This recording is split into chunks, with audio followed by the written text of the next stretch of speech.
ओम ओम ओम ओम ओम।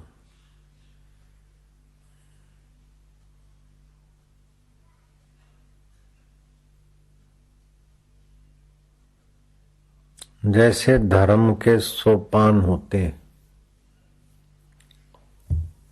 धर्म की सीढ़ियां होती है, ऐसे अधर्म की भी सीढ़ियां होती है। अधर्म की सीढ़ियां और धर्म की सीढ़ियां।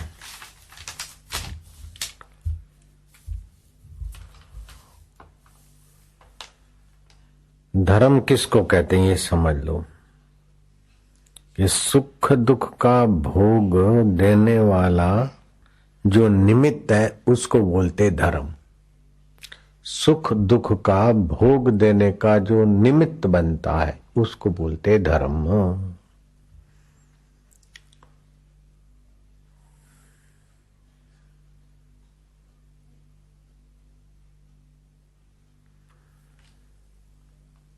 ईश्वर से जुदा काल माना समय नहीं है, ईश्वर से जुदा आत्मा नहीं है, अगम लोक नहीं है और ईश्वर से जुदा स्वभाव नहीं है, धर्म भी नहीं है। उद्धव ने श्री कृष्ण से प्रश्न किया, ये जो संसार के शब्द स्पर्श रूप रस गंध मन आदि है, शरीर के भीतर मन है, ये शरीर में रहते हैं, तभी मुक्ति होती है या ये सब मिट जाते तभी मुक्ति होती है? इंद्रियां देखना सूंघना चखना और मन ये रहते रहते मुक्ति होती है कि ये मिटते मुक्ति होती है?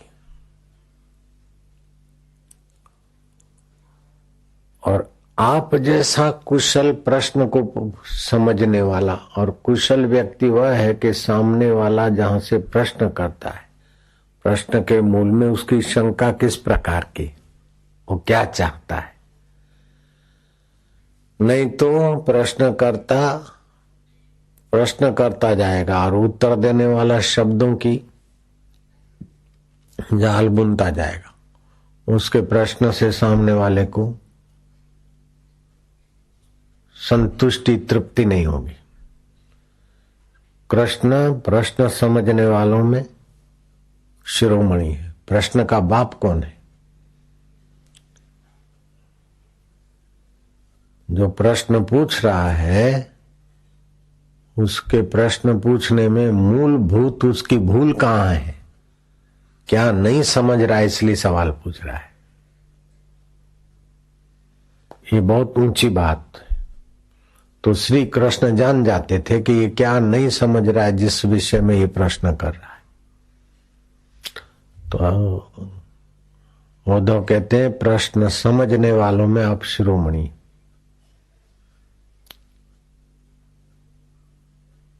तो ये खाने पीने देखने सूंघने वाली इन मन विचार करने वाला निर्णय करने वाली बुद्धि, ये सब रहते रहते आदमी मुक्त होता है कि इनके मिटने से मुक्ति होती है। अगर इनके मिटने से मुक्ति होती है तो ये मिटने के बाद क्या रहता है? अगर इनके होते होते मुक्ति होती है तो किसकी मुक्ति होती है?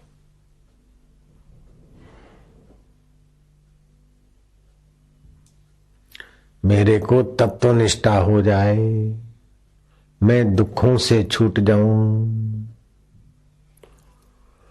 तत्वनिष्ठा हो जाए मतलब दुखों से छूट जाऊं। तत्व में कोई दुख नहीं है।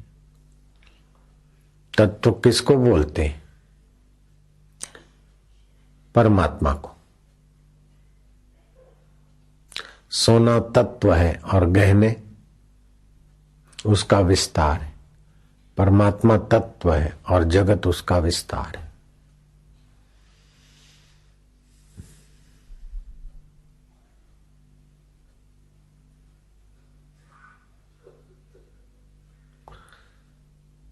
तो तत्व को पाना हो और दुख से छूटना हो तो जगत की आसक्ति, देखना, सुनना, सूंघना, मन, बुद्धि, ये तो रहता है, लेकिन इसमें से आसक्ति मिट जाए,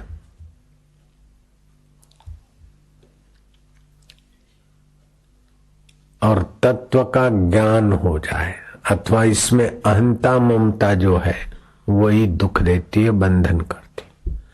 परमार्थ में न बंधन है न मुक्ति है। बंधन और मुक्ति इस दृश्यमान जगत को सामने रखते हैं, मन बुद्धि में बैठते हैं, तब बंधन मुक्ति का सवाल उठता है। वास्तविक स्वरूप में कोई बंधन नहीं है। आकाश को कौन बांध सकता है?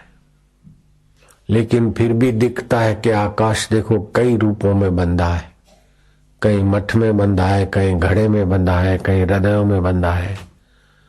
तो ये सारे घड़े और मठ ये सब टूटने के बाद आकाश मुक्त होगा?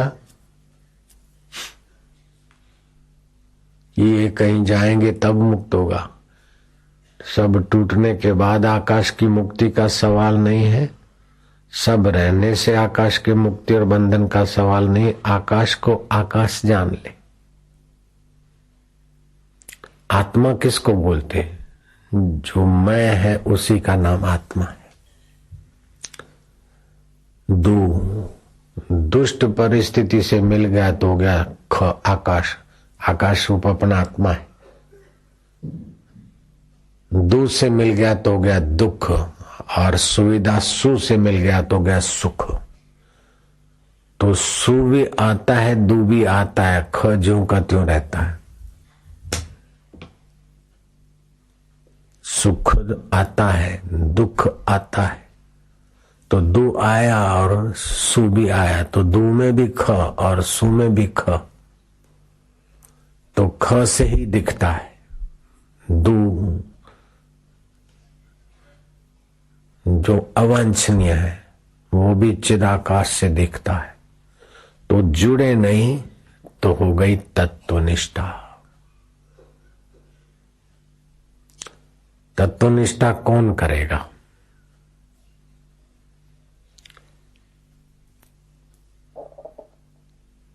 तत्वनिष्ठा तत्व करेगा कि अतत्व करेगा? भगवान को कौन पाएगा? शरीर भगवान को पाएगा कि मन भगवान को पाएगा कि बुद्धि भगवान को पाएगी? एक सवाल। दूसरा सवाल कि शरीर नश्वर है, फिर उन नश्वर शरीरों की, गरीबों की, गुरु की, किसी की भी सेवा करते तो नश्वर से शाश्वत कैसे मिलेगा?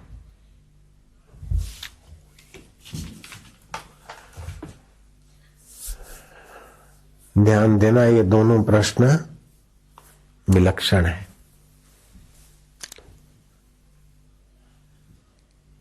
तो नश्वर से शाश्वत कैसे मिलेगा? अनित्य से नित्य कैसे मिलेगा? वास्तविक में भगवान कहते हैं स्वयं भोक्तारम यज्ञ तपसाम सर्वलोक महेश्वरम। जो आप यज्ञ करते इंद्र को, वरुण को, इनको उनको प्रसन्न करने के लिए अथवा वातावरण को शुद्ध करने के लिए, तो भूखे को अन्न देना भी यज्ञ गिना गया, प्यासे को पानी देना भी यज्ञ में है। जिसको जिससे दुख की निवृत्ति हो और उसका मंगल हो, ये काम करना यज्ञ हो जाता है। यज्ञ भी दो प्रकार का होता है, एक संसारी इच्छा पूर्ति के लिए यज्ञ करते और एक भगवान की प्रसन्नता के लिए यज्ञ करते। तो यज्ञ का फल कौन भोगता है?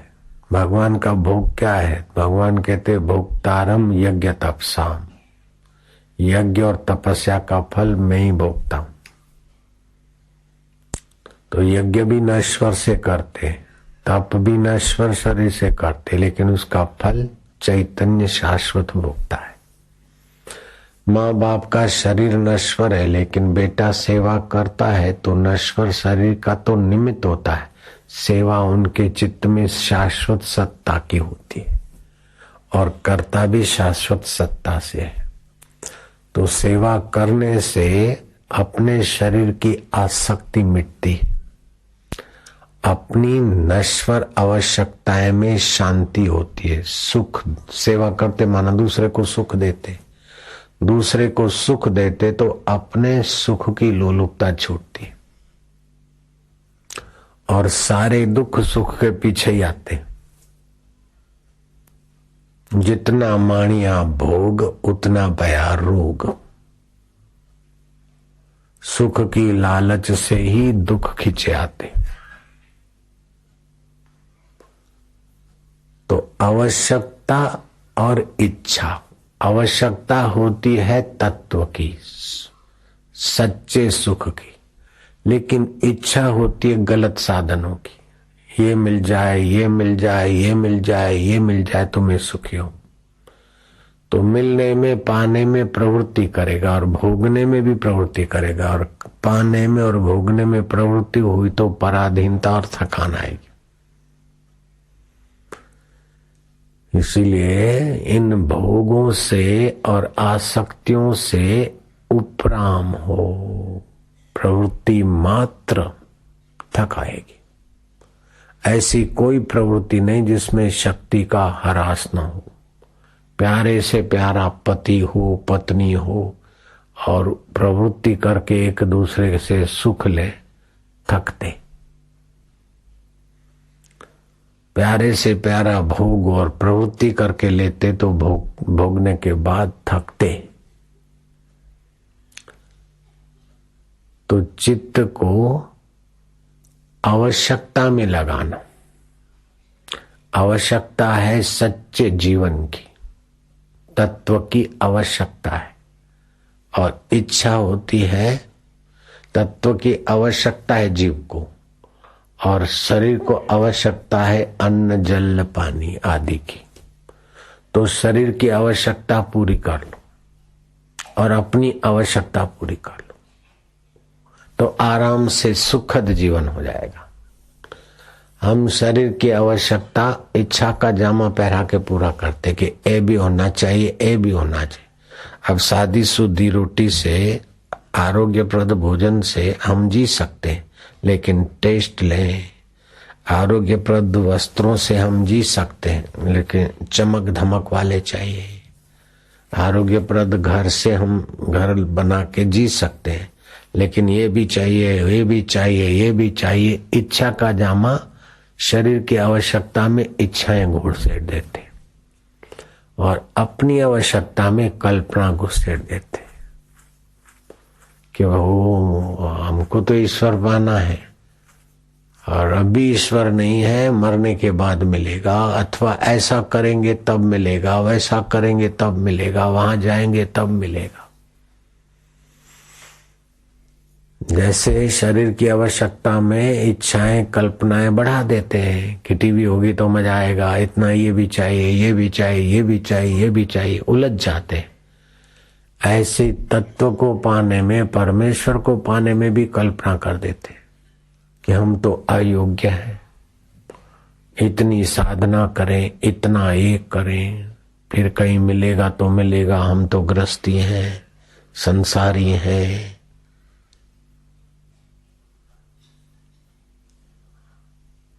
आवश्यकता क्या है?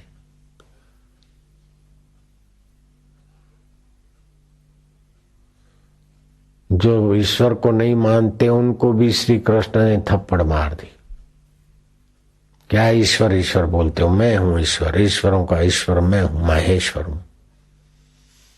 तो श्री कृष्ण अपने महेश्वर स्वभाव को जानते और अपने शरीर को ही मैं मानकर उलझ रहे, इतना ही फर्क। हाड़ मास के देह को मैं मानते हैं और देह से संबंधित वस्तुओं को मेरा मानते। इसलिए बंधन होता है। मर न जाए इसका भय होता है, क्योंकि अपनी अमरता को नहीं जानते। ये चीज छूट न जाए, चली न जाए, और चली न जाए भय रखने से क्या चीज रुक जाती है? जिसको जाना होता है चली जाती, जुआनी चली जाती, चीजें चली जाती है, संबंध चले जाते। जो जा रहा है वो जा रहा है, और जो रहता है वो रहता है। तो तत्व का कभी वियोग नहीं हुआ। और वियोग करना चाहो तो भी नहीं हो सकता। लेकिन उस तत्व की प्रीति, तत्व में विश्रांति के बिना तृप्ति नहीं होती, संतोष नहीं होगा। इसलिए श्री कृष्ण ने कहा संतुष्ट सततम योगी, यत आत्मा दृढ़ निश्चय, दृढ़ निश्चय वाला प्रयत्नशील, मई अर्पित मनोबुद्धि, यो मद भक्त समय प्रिय। उस तत्व में मन बुद्धि अर्पण करे। तो मन बुद्धि अर्पण कैसे होगा? जहां स्वयं होगा वहां मन बुद्धि आ जाएगा। जहां स्वयं होगा वहीं मन बुद्धि होगा। स्व को शरीर मानेगा तो मन बुद्धि शरीर में होगी। स्व को जाति वाला मानेगा तो मन बुद्धि उसी जाति की फेवर का निर्णय करेगा।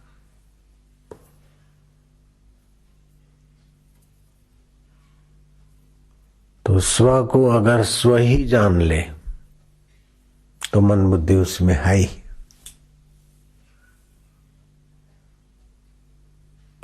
एक बाबा थे, उन्होंने यात्रा की, फिर देखा कि बाहर कब तक प्रवृत्ति, कब तक घूमे। एक बड़ा विशाल वट वृक्ष था, बाबा ने निश्चय कर लिया, वहां कुटिया बना ली। बोले वट वृक्ष की छाया जहां तक जाती उतने से बाहर नहीं जाएगी। तो उनको लोग दरकतिया बाबा बोलने लगे। दरकत से बाहर नहीं जाए। तो अखंडानंद जी उनसे मिलने गए कि बाबा भगवान में मन बुद्धि लग जाए, तत्व निष्ठा हो जाए। तो बाबा ने कहा अच्छा गुरु जाओ, कल शाम को लौटना। भगवान के सिवाय कौन सी चीज है जहां मन बुद्धि जाती?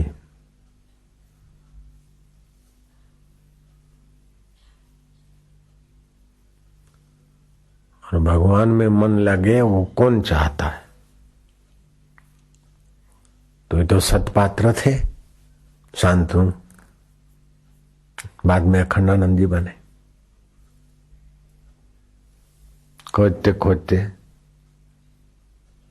कि जब सारा पसारा भगवान का है तो फिर गाय दिखती है, लेकिन गाय की आंखें जिसकी सत्ता से देखती वो कौन? गाय का शरीर जिसकी सत्ता से चलता है वो कौन? पक्षियों की किलोल किसकी सत्ता से? तो और सारा जगत जब ब्रह्म का विवर्त है तो मन बुद्धि ब्रह्म परमात्मा के सिवा और जगह कहां जाएगी? इस प्रकार का ज्ञान होने से विश्रांति आ जाती है तत्व में। न शरीर मन इंद्रियां ये देखना बंद करना पड़ता है, और न इनको मैं मेरा मानकर जगत को सत्य मानकर व्यवहार में उलझना पड़ता है। अपनी प्रवृत्ति शरीर की आवश्यकता कम करके प्रवृत्ति कम करते और विश्रांति पाते जाए तो तत्व में स्थिति हो जाए, तत्व में निष्ठा हो जाए।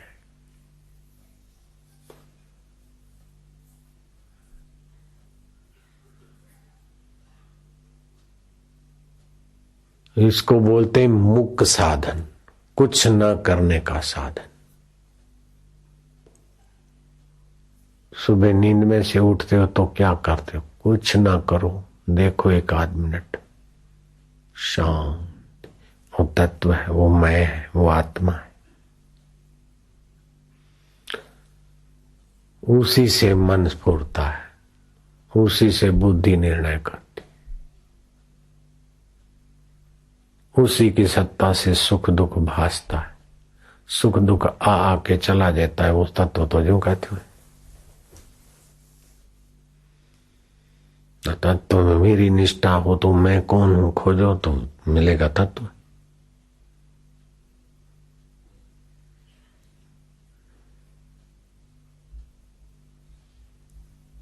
श्वास चल रहा है, अपने तरफ से मत चलाओ। श्वास चल रहा है, श्वास अंदर गया सो, बाहर आए हम।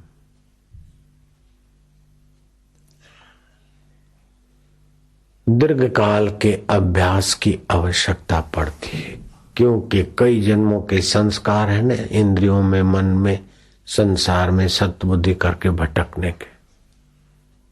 इसलिए वशिष्ठ महाराज ने राम जी को कहा, काले न परिपक्व थे। यह अभ्यास का मार्ग है, उसमें समय की आवश्यकता है। विचार मार्ग में हुई हूं, बस पति गयो। रजोगुण तमोगुण बढ़ेगा तो निष्ठा ढीली रहेगी। इसलिए सत्वात संजायते ज्ञान, दिन को नींद करने से रजो तमोगुण बढ़े। शरीर फेटी है तो दोष है शरीर में, त्रिफला फाकला फाका करे ताकि पेट नाड़ियां सफा रहे। प्राणायाम क्या करे 20-25, सारा तंत्र ठीक रहे। लेकिन ये मैं ठीक हो गया या मैं बीमार हूं, ये गलती ना आने दे।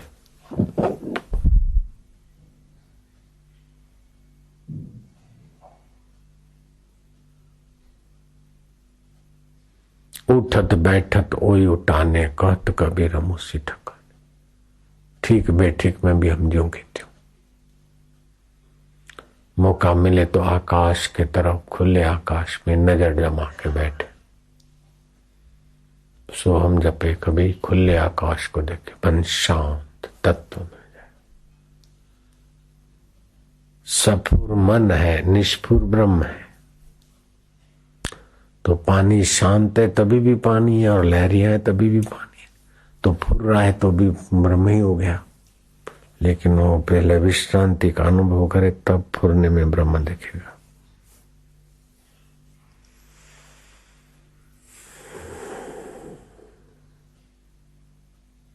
अभी थोड़ा जो सुना, श्वासोश्वास की गिनती करते जाओ। आंख खुली,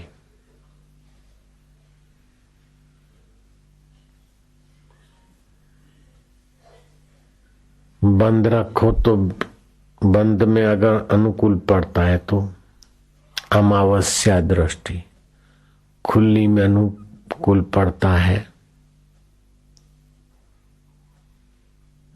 तो पूर्णिमा दृष्टि, और ज्यादा खुली में मन भटकता है तो फिर अर्ध उन्मूलित नेत्र, प्रतिपदा दृष्टि, ध्यान में। उसी का अभ्यास। अभ्यास योग युक्तेन चेतसा नान्यगामिनी। अभ्यास योग से युक्त हो जाओ, अपनी चेतसा अन्यगामिनी न होने दो। जहां जहां मन इधर उधर जाए कल्पनाओं में लाके उसी में लगाओ। एकाग्रता ही ध्यान का स्वरूप लेगी, और ध्यान ही परमात्मा में परिपक्व स्थिति कराता। श्रवण से 10 गुना मनन, मनन से 10 गुना नित्य ध्यासन, 100 गुना वो ध्यानित होगा। विचार के द्वारा ध्यान, अथवा एकाग्रता का ध्यान, जो अनुकूल पड़ता है।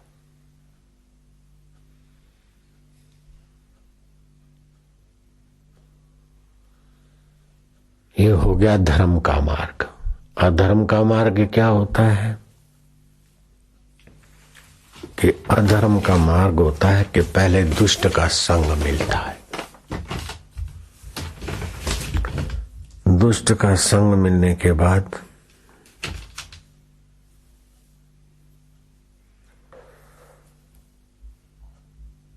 असताम संगत, दुष्टों का संग। फिर दूसरी सीढ़ी क्या है? अधर्म भी। अधर्मारतः, अधर्म की प्रवृत्ति में लिप्त हो जाना। अमावस्या है तो क्या है, हम नहीं मानते, इसका है उसका मजा ले लो। तो पहले दुष्टों का संग, फिर अधर्म में रति ही, पाप में रुचि हो जाएगी। फिर तीसरा अजितेंद्रिय, इंद्रियों को वश नहीं करना, रोकना नहीं।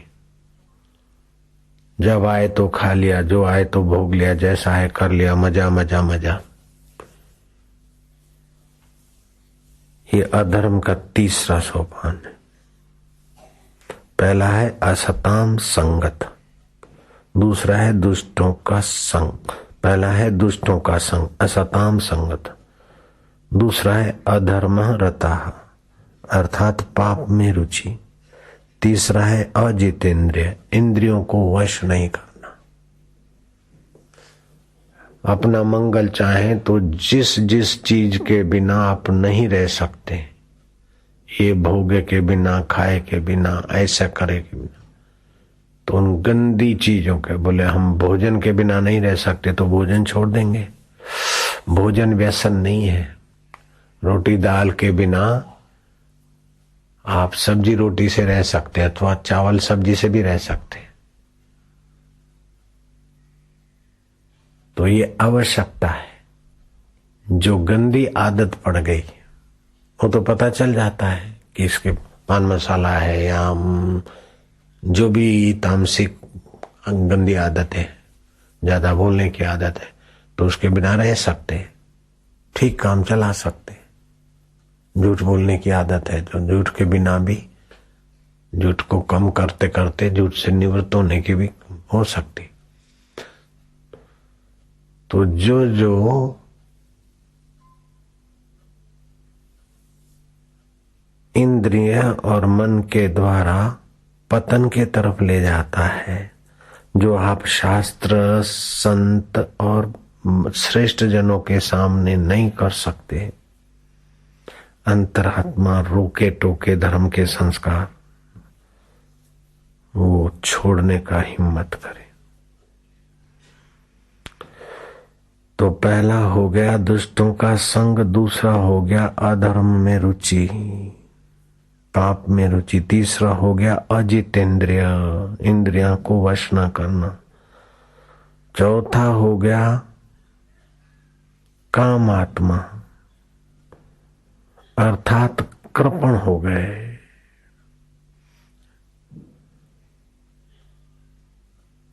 पीछे की बात याद करके दुखी हो रहे हैं, शोक कर रहे हैं, आगे की कल्पना करके ये छूट न जाए, वो छूट न जाए, ऐसा न हो जाए, ये कृपणता आ जाएगी, भय आ जाएगा। तो 1000 प्रमोशन होने के बाद भी आत्मा की बढ़ोतरी नहीं होती, और 1000 रुकने के बाद भी आत्मा की कटौती नहीं होती। तो ये जो भी होगा मरने वाले शरीर के लिए होगा। तो जो भी मिलेगा तो मरने वाले शरीर को मिलेगा, तो उसके लिए डरना क्या। और छूटेगा तो जो पहले नहीं था वही छूटेगा। छूट भी जाएगा तो क्या छूटेगा। अपने मैं को तो छोड़ नहीं सकते और शरीर को सदा रख नहीं सकते। ये न छूट जाए, वो न छूट जाए, लेकिन ये अधर्म के कारण टेंशन, तनाव और भय हो जाता है। तो असताम संगात, जिनके स्वभाव में संतत्व नहीं है, शास्त्र ज्ञान और संयम नहीं है, ऐसे लोगों के संग से जीवात्मा का पतन होता चला जाता है। फिर मकान बढ़िया है, गाड़ी बढ़िया है, बिजनेस बढ़िया है, नौकरी बढ़िया है, लेकिन शांति नहीं। एक दो आदमी की ये हालत नहीं है, करोड़ों लोग बेचारे खाम खा दुखी हो रहे, अकारण परेशान हो रहे।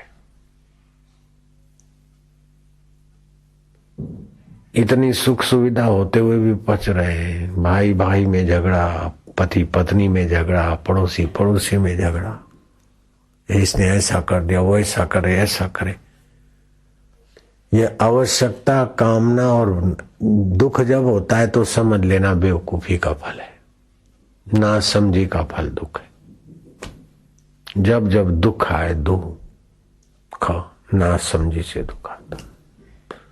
फिर चाहे भूतकाल की याद करो और आप शोक करके दुखी हो, चाहे भविष्य की कल्पना करके भय करके दुखी हो, चाहे वर्तमान में लोलुपता करके, आसक्ति करके, राग द्वेष करके दुखी हो, लेकिन बेवकूफी के बिना दुख नहीं हो सकता। क्योंकि दुख प्रकृति ने नहीं बनाया, दुख परमात्मा में भी नहीं है, और दुख हम चाहते भी नहीं। लो, तो ना समझी का नाम है दुख। ऐसा होना चाहिए, ऐसा क्यों नहीं हुआ, दुनिया ऐसी क्यों है, ऐसी क्यों है, बड़ा अन्याय हो रहा है। अरे बुद्धू, भगवान इतनी सृष्टियां एक तुमको दिखती ऐसी तो कई कई सृष्टियां हैं। इतनी सृष्टियां चला रहे हैं, संचालित कर रहे हैं, तो तुम्हारे से उनकी अक्ल क्या कम हो गई जो तुम जजमेंट देते हो, निर्णायक बनते हो कि ऐसा नहीं होना चाहिए, ऐसा नहीं होना चाहिए, ये ऐसा हो गया, ये ऐसा हो गया। मन को समझाओ कि बेवकूफ नंदन, अगर तेरी चाह का होता रहे ऐसे, दूसरा भी जैसा चाहेगा ऐसा होगा। तो सबके चाह के अनुसार हो तो क्या संसार चल सकता है क्या? तो किसकी इच्छा पूरी होगी? कभी किसी की, कभी किसी की, थोड़ी उसकी, थोड़ी उसकी, धक्का मुक्की से गाड़ी चलती रहती।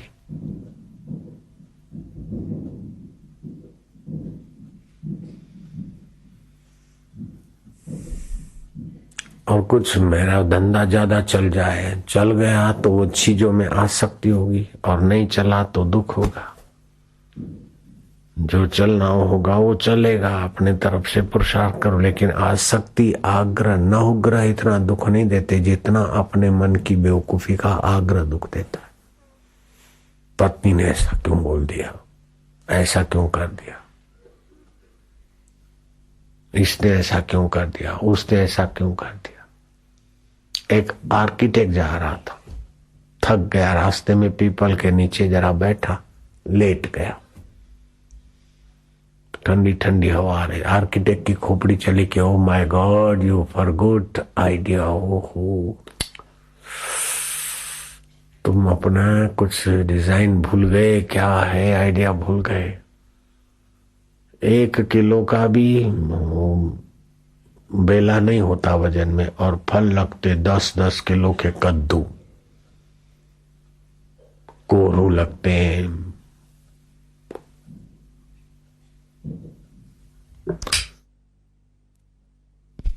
तरबूज लगते, और यहाँ 200 मन का पेड़ है और फल लगे जरा से। जितना पेड़ उसका फल भी ऐसा होता तो अच्छा लगता। इतना बड़ा पेड़ और जरा जरा फल लगा दिए आप यहाँ। भगवान, नो गॉड, आप मिस कर गए आपकी आइडिया। इतने में हवा का झोंका लगा और एक फल गिरा आंख पे, तो आंख हो गई लाल टमाटर।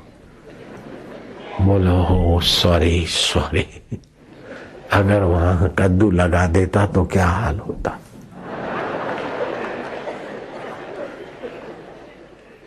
तो जो ईश्वर की सृष्टि में नुक्स निकालते या अपनी इच्छा के गुलाम बन के ये होना चाहिए, नहीं होना चाहिए, इसने ऐसा क्यों करा, उसने ऐसा क्यों करा, वे लोग दुख मेकर हो जाते, दुख की फैक्ट्री चालू कर देते।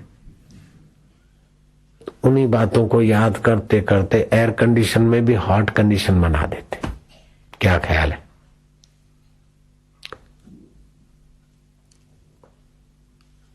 सुविधाओं में भी परेशानी बना देते। वो फुटपाथ वाले के पास सुविधाएं नहीं है, लेकिन सोचने का तरीका, अरे हो जाएगा, देखा जाएगा, क्या ले जाना है, और मजे से गाना गा रहा है, खा रहा है, सो रहा है, हटा कटा बैठा।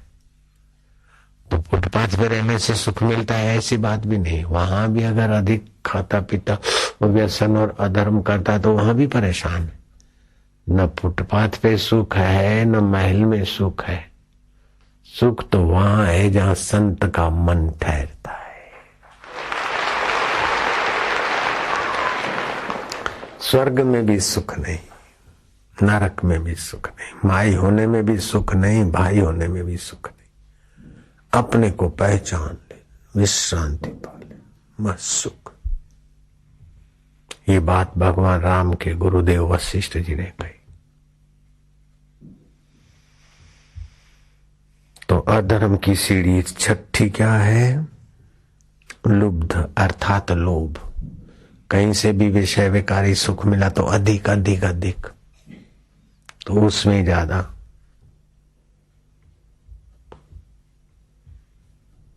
बल बुद्धि तेज तंदुरुस्ती नाश हो जाए। सातवां है स्त्रीण अर्थात स्त्री पुरुष संबंध। जन्म जन्म मिलते रहे, ये मेरे कहने में चले, ये ऐसा नहीं करे, वो ऐसा नहीं करे, इससे भी दुख बनाते। ये भी अधर्म का ही बेटा है। पार्वती जी, सती जी जा रही है दक्ष जी के यज्ञ में। भगवान शिव जी की इच्छा नहीं थी, क्योंकि यज्ञ ने दक्ष ने स्टंट से यज्ञ किया था, कुभाव से यज्ञ किया।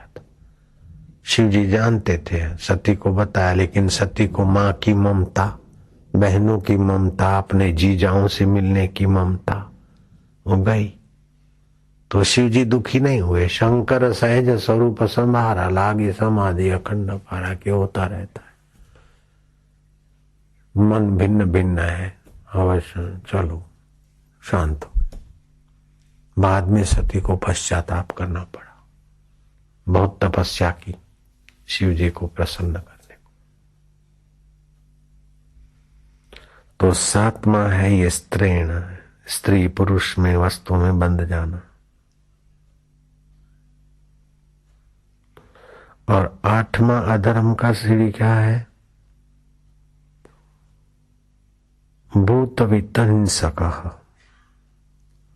अर्थात दूसरों को दुख पहुंचा कर भी भोग और मजा और वाहवाही चाहिए। चाहे पब्लिक पीड़ित हो जाए, तप जाए, भीड़ इकट्ठी करे और अपना बस जय घोष, पैसे इकट्ठे करे, नौकर भूखे रहे, चाहे कैसे भी रहे, लेकिन अपने पास में ये नौवां पाप आ जाता है।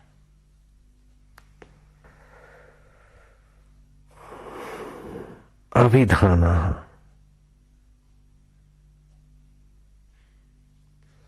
अविधान अर्थात शास्त्र के विधान के बिना विरुद्ध आचरण करना। मांस खाना, दारू पीना, भूत प्रेत डाकिनी शाकिनी की उपासना करके भी कुछ किसी का टांग तोड़ना, करवाना या कुछ पाना, ये अविधान रूपी अधर्म नौवां पग चरण है। अवशो जंतु अर्थात पराधीन पशु की तरह हो जाता है, लग जाता है। ये श्रीमद् भागवत का श्लोक का मैंने व्याख्या बताई आपको।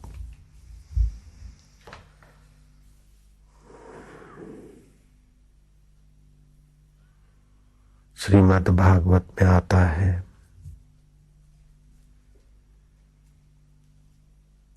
भागवत का 10वां स्कंद 27वां अध्याय 28वां श्लोक। ये धर्म के 10 चरण, इनसे बचना चाहिए।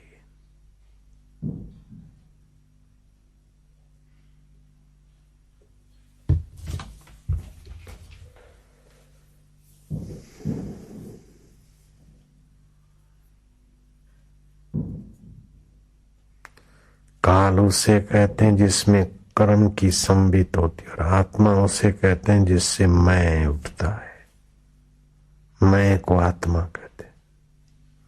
अगम शास्त्र किसको कहते हैं? जो धर्म अधर्म का बोधक होता है। लोक किसको कहते हैं? कि बोले स्वर्ग लोक, नरक, मनुष्य आदि लोक, ये सब उस ब्रह्म परमात्मा में, जैसे आत्मा के सत्ता में स्वप्न की चीजें पैदा होकर बदल बदल कर छू हो जाती, आत्मा अबदल है, ऐसे वास्तविक तत्व अबदल अपना आत्मा है। ये सब खेल मात्र है।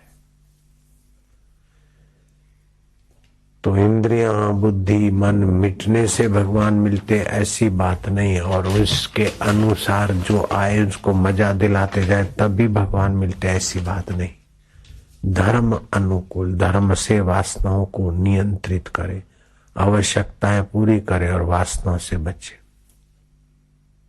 शरीर की आवश्यकता पूरी करो, खाओ पियो सो, लेकिन मजा लेने के लिए नहीं। पति पत्नी का व्यवहार करो संतान को जन्म देने के लिए।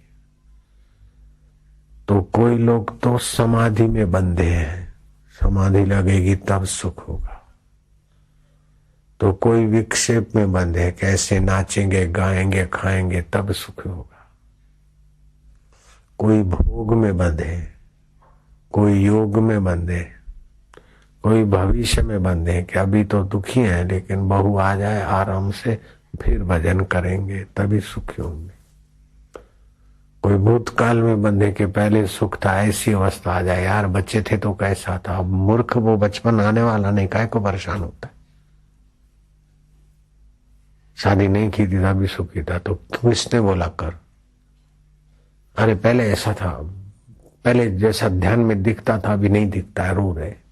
अरे जो देखा सो देखा, नहीं दिखे तो नहीं दिखे, एक जैसा नहीं रहता। अकबर ने कहा कि राज्य बदल जाता है, राज्य तो राजा का सदा रहना चाहिए। मंत्रियों से पूछा क्या ख्याल है? बोले जी हजूर, राज्य छूट जाए, सत्ता छूट जाए ये अच्छा लगता है? बोले नहीं, राज्य तो सदा बना रहे, राजा और राज्य सदा बना रहे। तो मूर्ख मंत्रियों ने, चमचों ने कहा जी हजूर, लेकिन बीरबल चुप रहा। बोले बीरबल तुम कुछ टिप्पणी नहीं करते? बोले हजूर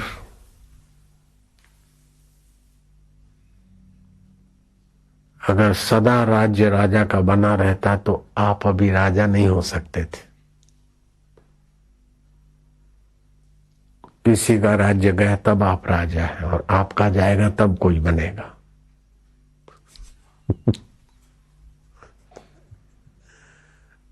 तो सदा क्या रहेगा?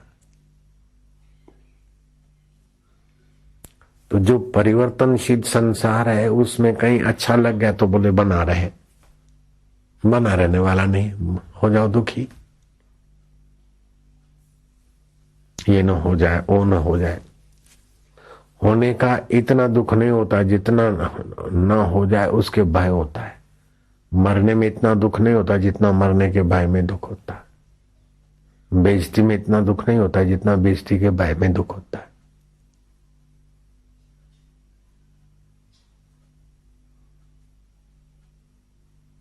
मेरा क्या हुआ, मेरा क्या हुआ? अरे लाखों लाखों जन्म बीत गए बेटे, लाखों लाखों बार निंदा हुई, लाखों जन्मों में लाखों बार स्तुति हुई, लाखों सुख मिले, लाखों दुख हुए। तो ये जरा सा जीवन है तुम्हारा। देवताओं के 60 दिन तुम्हारे 60 साल हो जाते, और ब्रह्मा जी के एक दिन में देवताओं के 1400 साल बीत जाते। तो काहे को चिंता करे, काहे को टेंशन करे? मेरी शादी कहाँ होगी पता नहीं, नौकरी मिलेगी कि नहीं, क्या करें? विकल्प, ये छोटी छोटी बातें कल्पना करके मन बुद्धि में उलझ उलझ के आदमी परेशानी बना देता है। शास्त्रीय ढंग से सोचने का तरीका नहीं, शास्त्रीय ढंग से खान पान का तरीका नहीं, तो अधर्म के संगियों के संग में आकर धार्मिक आदमी भी बेचारे दुखी हो जाते।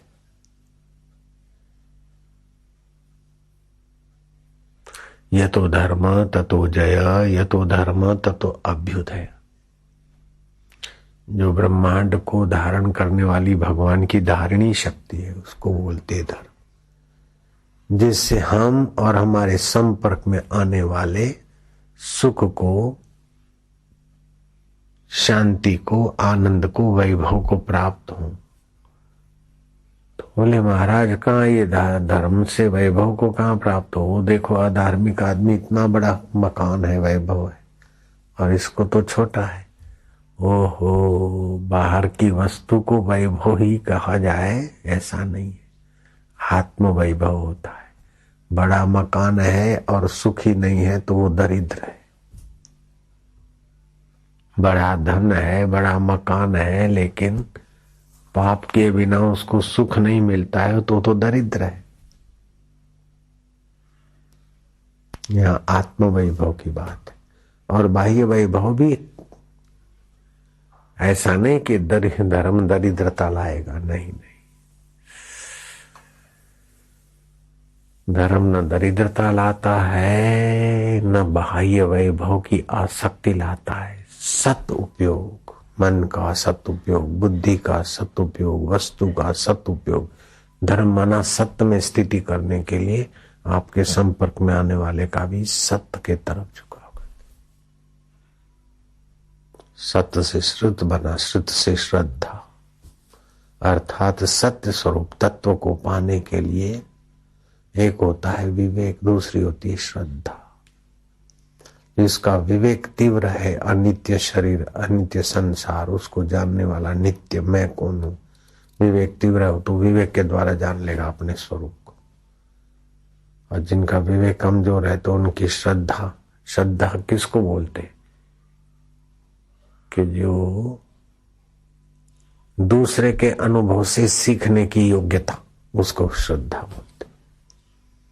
दूसरों से फायदा उठाने की योग्यता का नाम श्रद्धा, दूसरों से सत्य का फायदा उठाने की योग्यता श्रद्धा है। और ये जन्मजात मनुष्य में है। स्कूल में जाते तो बच्चे थोड़ी बोलते कि ये क ऐसा क्यों, ये एक ऐसा क्यों, मानकर ही तो पढ़ते। तो जब व्यवहार में भी श्रद्धा के बिना प्रगति नहीं होती तो परमार्थ में भी श्रद्धा, और श्रद्धा से विवेक जगे, और विवेक से श्रद्धा का फल जगे। एक दूसरे की सापेक्ष पोषक है।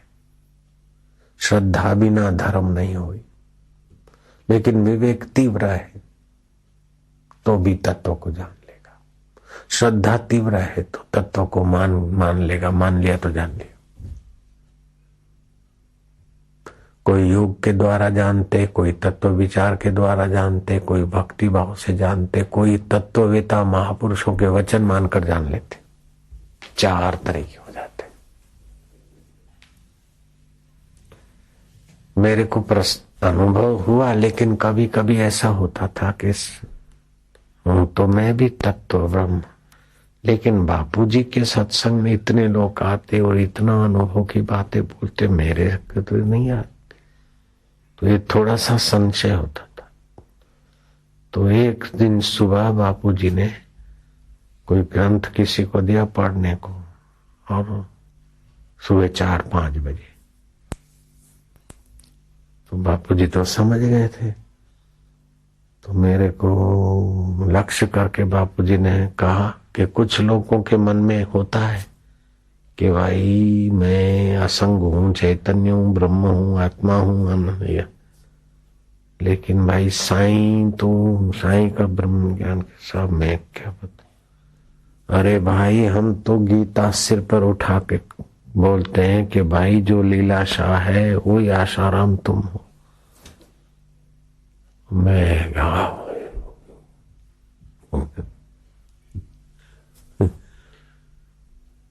तो तो श्रद्धा ने कितनी मेहनत हटा दी। श्रद्धा पूर्वा सर्वधर्मा मनोरथा फलप्रदा, श्रद्धया साध्यते सर्वम श्रद्धया तुष्यते हरि। और श्रद्धा हमेशा, आचार्य विनोबा भावे कहते, श्रद्धा हमेशा अंधी होती। श्रद्धा अगर तर्क करने लगे तो श्रद्धा काहेगी।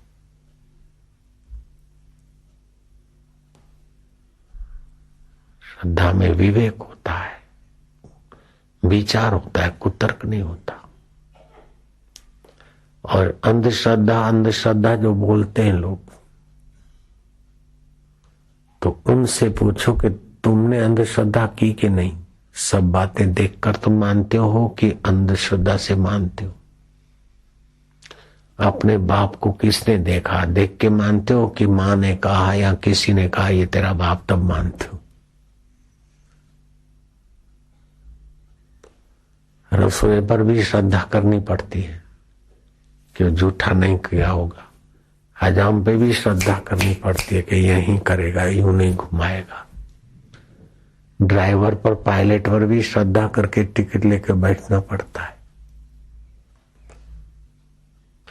श्री कृष्ण कहते हैं श्रद्धस्व तात श्रद्धस्व, श्रद्धा करो श्रद्धा करो। अर्जुन को, अर्जुन की श्रद्धा थी तभी तो कृष्ण के आगे घुटने टेके। फिर भी गीता में आया श्रद्धावान लभते ज्ञानम। और अष्टावक्र कहते श्रद्धस्व तात श्रद्धस्व।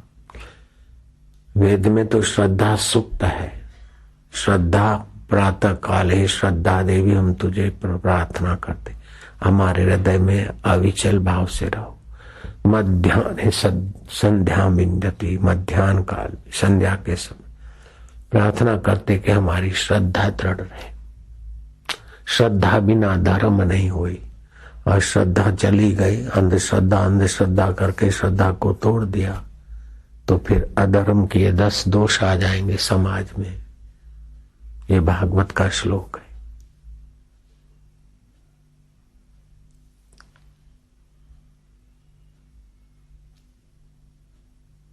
श्रद्धा पूर्वा सर्वधर्मा मनोरथा फलप्रदा। हमारी मूर्ति में श्रद्धा थी,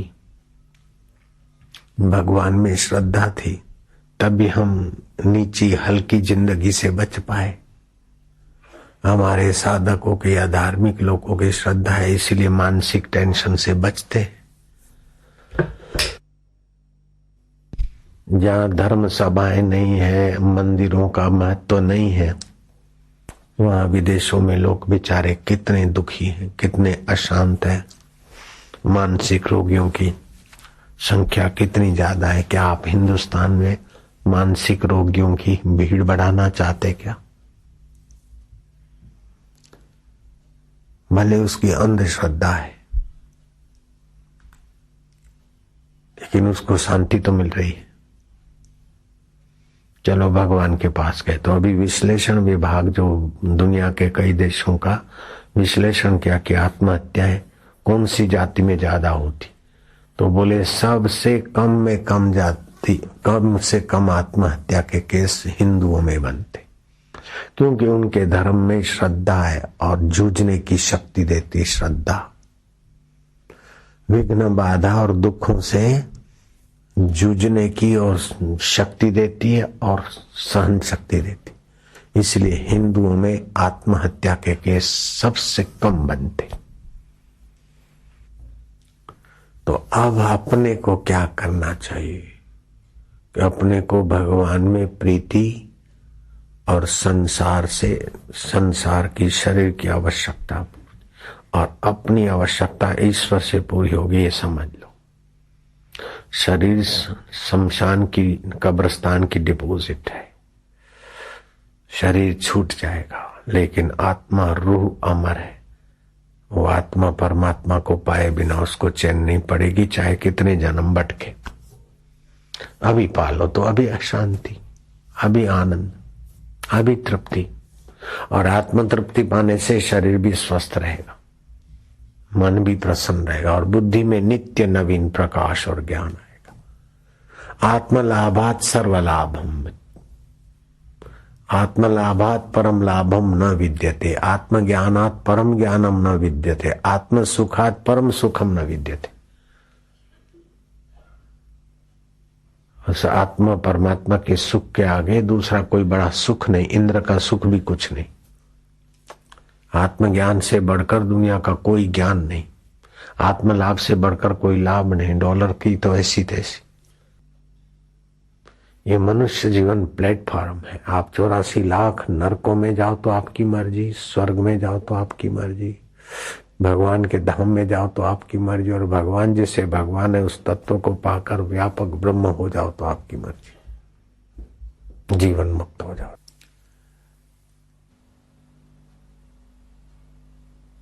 वही सुख अच्छा है। सृष्टि के पहले जो सुख स्वरूप था, अब भी जहां से सुख की झलक आती उसी को गहरे में जाओ। गहरे पानी बैठ, जिन खोजा तिन पाया, गहरे पानी बैठ, मैं भोरी डूबन डरी रही किनारे बैठ। इंद्रियों के और संसार के किनारे पे बैठी, भगवत रस में हम गोता नहीं मारते। तो ध्यान में ही गोता लगता है नहीं, ज्ञान में भी गोता लगता है। विवेक से दुख आया तो उसको देखो, क्रोध आया तो उसको देखो, चिंता आई तो उसको देखो, हे गोता लगेगा ज्ञान में, और ध्यान में गोता लगा।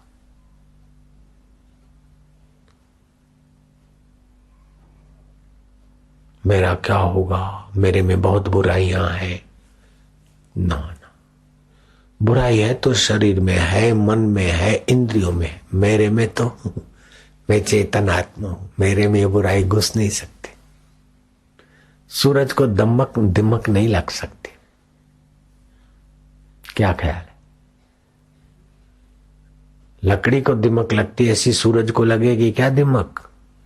ऐसे सूर्यों का सूर्य ज्ञान स्वरूप मेरा आत्मा है, परमात्मा है, मैं उसी का बालक हूं। विकार आए तो मन में, मैं मन का गुलाम नहीं बनूंगा। हरि ओम ओम ओम ओम ओम ओम ओम ओम ओम ओम ओम ओम ओम ओम ओम ओम बल। हरि ओम ओम ओम ओम ओम ओम ओम ओम ओम ओम ओम आनंद। हरि ओम ओम ओम ओम ओम चेतना। हरि ओम ओम ओम ओम ओम ओम ओम ओम ओम आनंद, ओम शांति, ओम माधुर्य। चिंता, विकार, पाप, इनका चिंतन क्यों करो? चिंतन करके चिंतित क्यों होते? चिंता से चतुराई घटे। ओ मेरो चिंत्य होत नहीं, हरि को चिंत्य हो। हरि जो माया हर ले, पाप ताप हर ले और अपनी कृपा भर ले, उसको हरि बोलते। हरि ओम हरि ओम हरि ओम हरि ओम हरि ओम। ये तो चलते फिरते कर सकते ना, नाम कमाई, उससे भगवान के गुण, भगवान का सामर्थ्य प्रकट होगा। हरि ओम हरि ओम हरि ओम हरि ओम। होठों में बोलते जाओ, ओम ओम आनंद, ओम ओम शांति, ओम